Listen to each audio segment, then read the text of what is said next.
สมเสยนักกีฬาลาวญาติได้เหรียญคำมาฝากพี่น้องสาวสปปลาวได้สำเร็จนางรถแก้วอินทกุมารนักกีฬาแล่นลานทีมชาติลาวเข้าร่วมการแข่งขันแล่นลานสิงคโปร์โอเพ่น2025ครั้งที่85 The 85 Singapore Open Tag Field Championship 2025ระหว่างวันที่24-25 เมษายน 2025ที่ผ่านมาแข่งขันที่ประเทศสิงคโปร์คณะนำทัพนักกีฬาแล่นลานทีมชาติลาวสุดนี้นำทัพโดยท่านสิทธิชัยศักดิ์ประเสริฐรองประธานเลขาธิการสหพันธ์แล่นลานแห่งชาติลาวทั้งเป็นหัวหน้าคณะท่านเจริญสุขอาวอุดมผลหัวหน้าครูฝึกส่วนนักกีฬานำโดยนางรถแก้วอินทกุมารนางเจนจิลาเท้าสอศรีและเท้าลำพรไสยธิสำหรับผลงานล่าสุดของนักกีฬาลาวในงานแล่นลานสิงคโปร์โอเพ่น2 ปีที่ผ่านมาก็คือ2023สามารถญาติได้2เหรียญคำจากนางรถแก้วรายการ 5,000 เมตรยิงและ1เหรียญคำจากทีมผสม 4x100 ถึงอย่างไรก็ตามก็ต้องได้สมเสยรถแก้วอินทกุมารกลับมาคว้าอันดับ1อีกครั้งการแข่งขันแล่นลานที่ประเทศสิงคโปร์โอเพ่น2025รายการนี้เปิดกวงให้นักกีฬาทั่วโลกมาร่วมทดสอบฝีมือความสามารถและสร้างสถิติใหม่โดยมีนักกีฬาจากหลายสโมสรและหลายชาติในอาเซียนเอเชียและบางสโมสรนอกทวีปเข้าร่วมเฉพาะรถแก้วอินทกุมารนักกีฬาแล่นมาราธอนทีมชาติลาวในมื้อวันที่24 เมษายน 2025ลงแข่งขันในรายการแข่งขัน 5,000 เมตรยิงกับนักกีฬาอีก7คนปรากฏว่ารถแก้วเข้าเส้นชัยเป็นคนทำอิฐด้วยเวลา18 นาที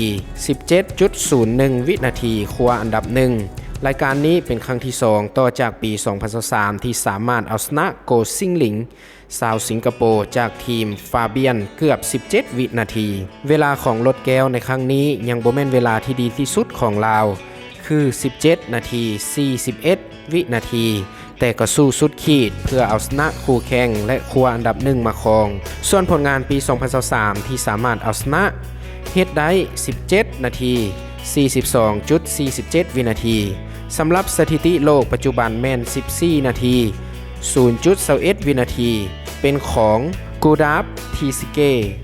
ชาวเอธิโอเปียเฮ็ดได้ในปี